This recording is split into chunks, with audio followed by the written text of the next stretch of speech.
वृंदावनस्य संयोगात् पुनस्त्वं तरुणी नवा धन्यं वृंदावनं तेन भक्तिर्नृत्यति यत्र चा। जय जय वृंदावन वृंदावन वृंदावन, जय जय वृंदावन वृंदावन वृंदावन। प्यारो वृंदावन वृंदावन वृंदावन, मेरो वृंदावन वृंदावन वृंदावन। जय जय वृंदावन वृंदावन वृंदावन, जय जय वृंदावन वृंदावन वृंदावन। जय जय वृंदावन वृंदावन वृंदावन। गोकुल में प्रकटे श्याम सुंदर श्री राधा चरितामृतम। आप क्या कह रहे हैं ब्रह्मा जी, मैं और पुरोहित की पदवी स्वीकार करूं? आपने ये सोच भी कैसे लिया? चलो कोई राजा या चक्रवर्ती होता तो विचारणीय भी, पर एक गोप ग्वालों के मुखिया का मैं महर्षि शांडिल्य पुरोहित बनकर जाऊं? मैं उस दिन विधाता ब्रह्मा से बहुत कुपित हुआ था। हे वज्रनाभ, मैं तो पवित्रता का विशेष आग्रही था। स्वच्छ और पवित्र स्थान ही मेरे प्रिय थे। थोड़ी भी गंदगी मुझसे सह्य नहीं थी। उस दिन मैं अपनी तपह भूमि हिमालय में बैठकर तपस्या कर रहा था। मुझे तो हिमालय की भूमि प्रारंभ से ही प्रिय थी। प्रातः की वेला गोपी चंदन का ऊर्ध्वपुंड मेरे मस्तक पर लगा था। कंठ में तुलसी की माला। मैं प्रातः की वैष्णव संध्या करने के लिए तैयार ही था कि मेरे सामने विधाता ब्रह्मा प्रकट हो गए और उन्होंने मुझे कहा कि मैं ब्रजमंडल जाऊं और वहां गोपों के मुखिया का पुरोहित बनूं। मुझे रोष नहीं आता, पर पता नहीं क्यों उस समय हे वज्रनाभ मुझे क्रोध आया और मैंने विधाता को भी सुना दिया। रोष ना करो वत्स शांडिल्य, ब्रह्मा शांत ही रहे। तुमने जैसे रोष किया है ऐसे ही मैंने वशिष्ठ से भी जब रघुकुल का पुरोहित स्वीकार करने की बात कही थी तब वो भी ऐसे ही क्रुद्ध हो उठे थे। पर मैंने जब उन्हें कहा कि परमात्मा अवतरित हो रहे हैं इस रघुकुल में, तो उन्होंने अति प्रसन्न हो मुझे बारंबार वंदन किया था। तो क्या इन ग्वालों के यहाँ भी ईश्वर अवतार लेकर आ रहे हैं? मैंने व्यंग किया विधाता से, पर मेरी ओर देखकर चतुरानन मुस्कुराए। निकुंज से आह्लादनी श्री राधा और श्याम सुंदर अवतार लेकर आ रहे हैं। क्या हे ब्रजनाभ, मेरे आनंद का कोई ठिकाना नहीं था। मैं नाच उठा। क्या ऋषि वशिष्ठ जी के समान मेरा भी भाग्योदय होने वाला है? शायद उनसे ज़्यादा, क्योंकि रामावतार एक मर्यादा का अवतार था, पर ये अवतार तो विलक्षण है। प्रेम की उन्मुक्त कीड़ा है इस अवतार में। ये कहते हुए हंसे थे विधाता। हे महर्षि शांडिल्य, रामावतार लीला नायक प्रधान थी, पर यह लीला नायिका प्रधान है, क्योंकि प्रेम की लीला में नायक गौड़ होता है। विधाता ब्रह्मा ने मुझे सब कुछ समझा दिया था। मथुरा मंडल में ही महावन है जिसे गोकुल कहते हैं। वहाँ आपको जाना है, वहीं मिलेंगे आपको पर्जन्य गोप। उनके गोकुल में ही आपको पौरोहित्य कर्म करना है, यानी आपको उनका पुरोहित बनकर रहना है। विधाता को इससे ज़्यादा मुझे समझाने की ज़रूरत नहीं थी, इसलिए वो वहाँ से अंतर्ध्यान हो गए। हे वज्रनाभ, मैंने विलंब करना उचित नहीं समझा और हिमालय से नीचे उतरते हुए ब्रजमंडल की ओर चल पड़ा था। महर्षि शांडिल्य आज अपने बारे में बता रहे थे वज्रनाभ को कि कैसे वो ब्रजपति नंदराय के कुल पुरोहित बने, और इसका वर्णन करते हुए कितने भाव में डूब गए थे महर्षि आज।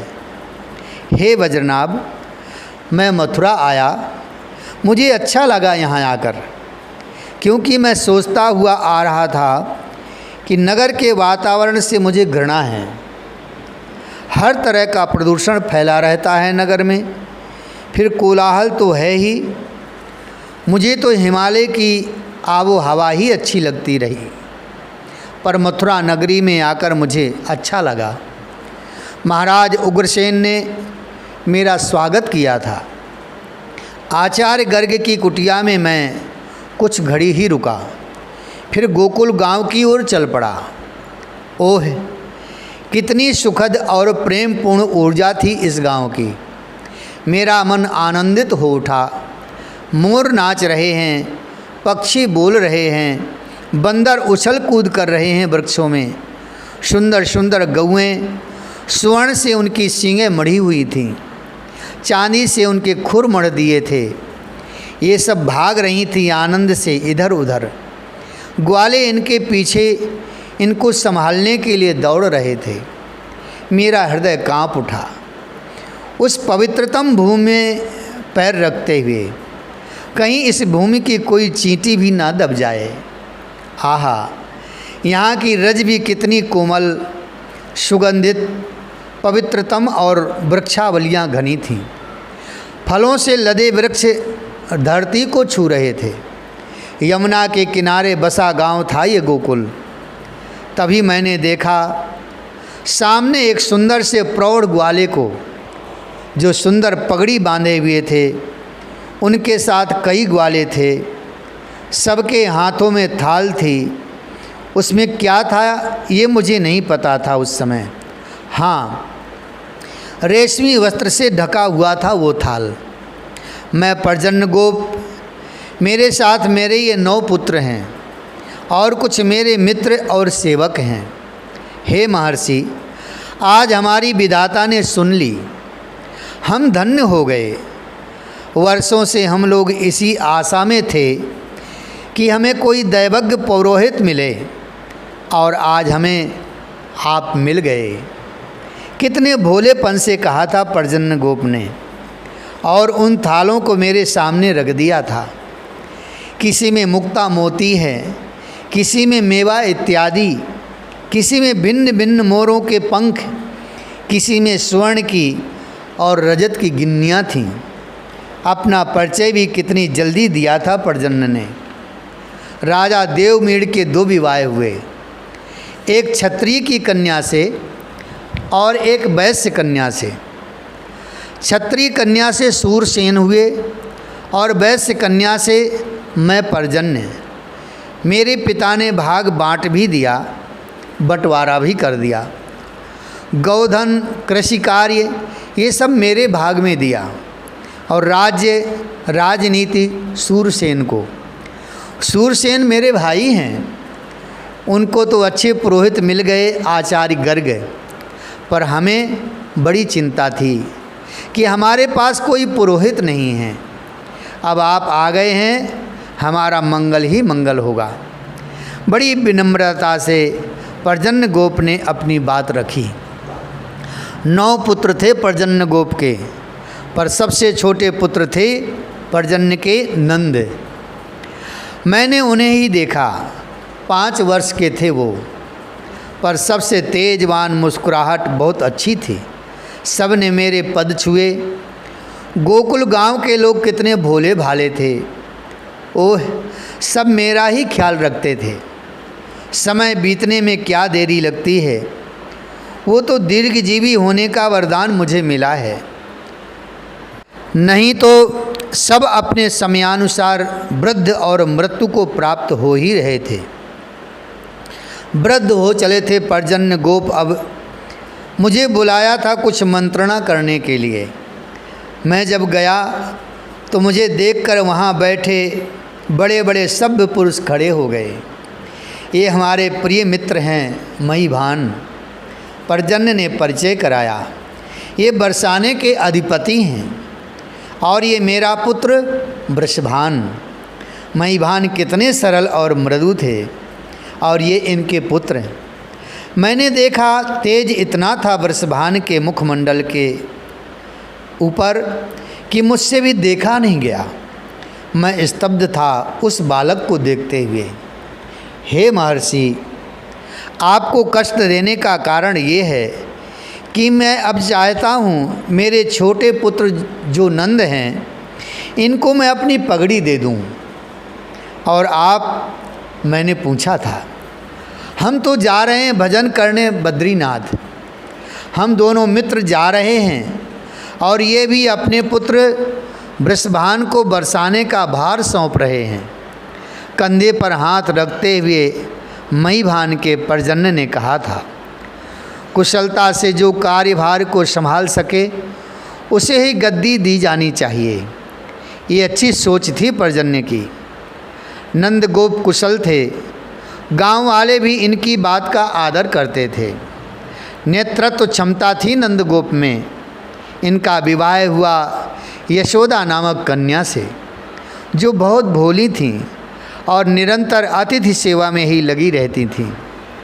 उस दिन पर्जन्य गोप ने अपनी पगड़ी पहनाई थी नंद को। सब आए थे। राजा सूरसेन के साथ वसुदेव भी आए थे। महीभान के साथ वृषभान भी बरसाने से विशेष मणिमाणिक्य से सजी हुई मोर पंख की कलंगी लगी हुई पगड़ी लेकर आए थे और अपने ही हाथों अपने प्रिय मित्र नंद को पहनाया था वृषभान ने। ब्रजपति बन गए आप मेरे मित्र। वृषभान ने अपने हृदय से लगा लिया था नंद को। आप ब्रजरानी हो गईं। वृषभान आज अपनी पत्नी को भी ले आए थे, कीर्ति रानी को। वही यशोदा के गले लगते हुए बोली थीं, आप भी कुछ भी कहती हो, भोली बहुत है ब्रजरानी यशोदा। काल की गति तो चलती ही रहती है। हे वज्रनाभ, मैं निष्काम भक्ति का आचार्य हूँ। निष्काम भक्ति ही सर्वोपरि है, यही मेरा सिद्धांत है। मैं इसी सिद्धांत का प्रचारक हूँ। पर क्या हो गया था मुझे उन दिनों, मैं भी कामना कर उठा था भगवान नारायण से, नंद गोप के पुत्र हो। मुझे अब हंसी आती है। संतान गोपाल मंत्र के मैंने कितने अनुष्ठान स्वयं किए थे। मेरी हर समय यही प्रार्थना होती थी भगवान नारायण से कि नंद के पुत्र हो। मेरे साथ संपूर्ण गोकुलवासी भी इसी अनुष्ठान में लगे रहते थे कि उनके नंद राय को पुत्र हो। जिस कामना के करने से श्याम सुंदर पधारें, वो कामना तो निष्कामना से भी श्रेष्ठ है ना वज्रनाभ। पर नंद राय और यशोदा बहुत प्रसन्न थे। उस दिन मुझे प्रणाम किया। जब मैंने उनकी प्रसन्नता का कारण पूछा तो उन्होंने बताया कि बरसाने के अधिपति वृषभान के यहाँ एक सुंदर बालक का जन्म हुआ है। हम वहीं जा रहे थे। दूसरों के सुख में सुखी होना ही सबसे बड़ी बात है वज्रनाभ। मैं देखता रहा था इन दोनों दंपतियों को। बरसाने चले गए। वहाँ जाकर खूब नाचे कूदे और बालक का नाम भी रख दिया श्री दामा। हे यदवीर वज्रनाभ, मैं ज्योतिष का कोई विद्वान नहीं हूँ, पर ब्रजपति नंद राय के पुत्र हो, इसलिए मैं रात रात भर ज्योतिष की गणना को खंगालता था। पर ज्योतिष ने भी मेरा कोई समाधान नहीं किया।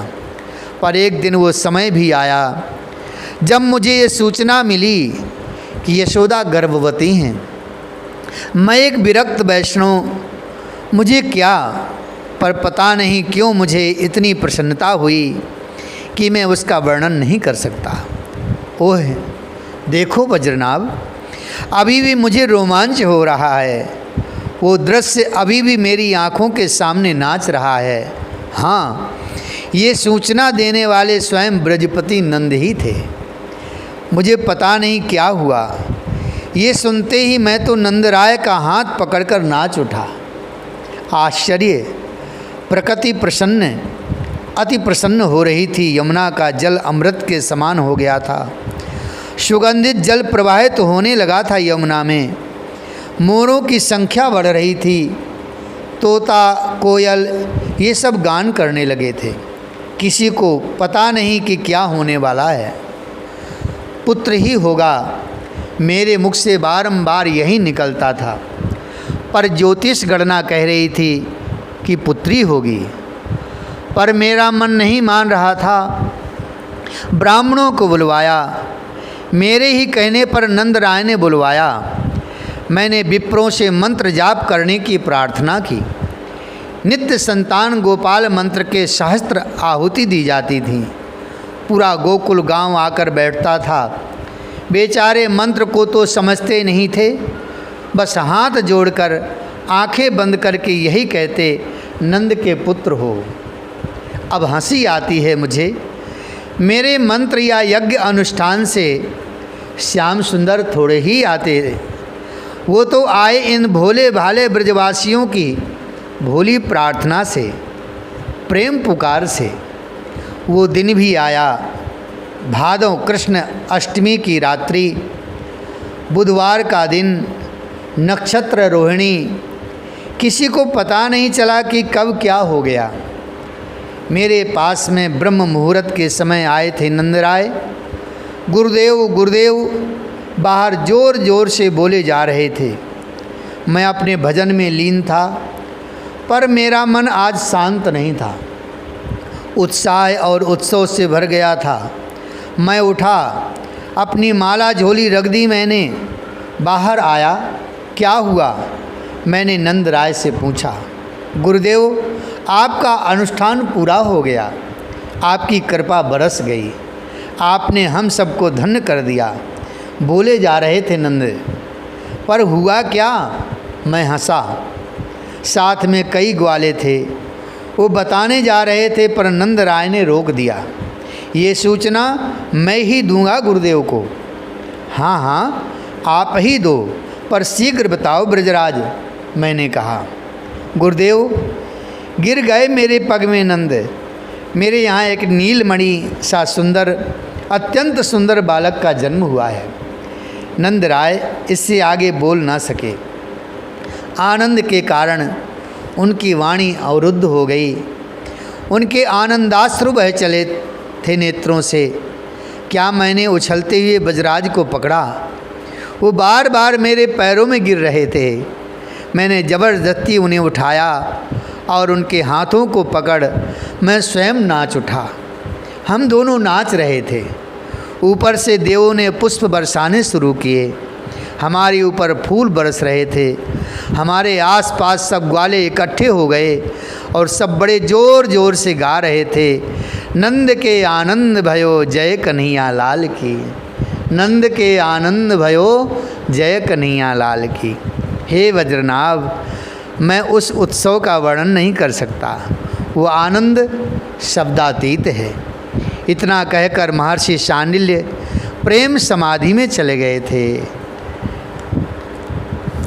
जय जय श्यामा, जय जय श्याम, जय जय श्री वृंदावन धाम। जय जय श्यामा, जय जय श्याम, जय जय श्री वृंदावन धाम। प्यारी श्यामा, प्यारो श्याम, प्यारो श्री वृंदावन धाम। जय जय श्यामा, जय जय श्याम, जय जय श्री वृंदावन धाम। श्री वृंदावन बिहारी लाल की जय। श्री नंद के लाला की जय। श्री यमुना रस रानी की जय। जय जय श्री राधे श्याम, जय जय श्री राधे श्याम, जय जय श्री राधे श्याम।